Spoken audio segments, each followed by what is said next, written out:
képp koo xam ne bëgg nañoo topp bu abonné ci chaîne bii rek di Mbacke Kadior TV luñ dugaliti dana ko am en exclusivité.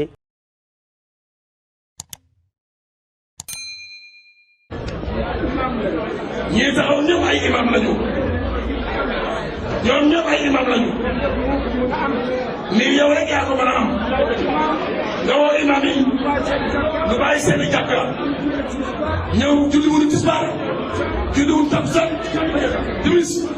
gee nee na yow boo wootee daal incha allah di nga am Aliou Ndoye nee ko moom nee na nga wuyu imam yi ci naalin nee na ni nga mel neex na ma nee na sa jaar boo ko àndeeg moom loolu doy na sëkk man daal kontaan naa si Amadou boo demee nga président nee na lu ko jàppaleel ndax moom lépp lu mu war loo nit ñi koy def nee na xaram taxaw na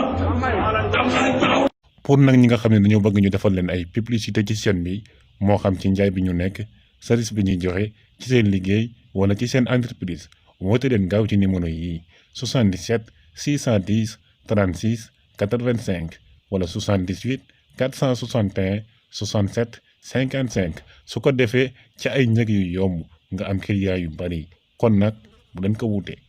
asalaamaaleykum mbokk yi yéen ñi nga xam ne yéen a baaxoo ànd ak chaîne bii di Mbacke Kadior TV à partir d'aujourd'hui gën nañ koo yaatal ci YouTube bi képp koo xam ne bëgg nañoo topp bu abonné ci chaîne bii rek di Mbacke Kadior TV luñ dugaliti dana ko am en exclusivité jërë ngeen jëf.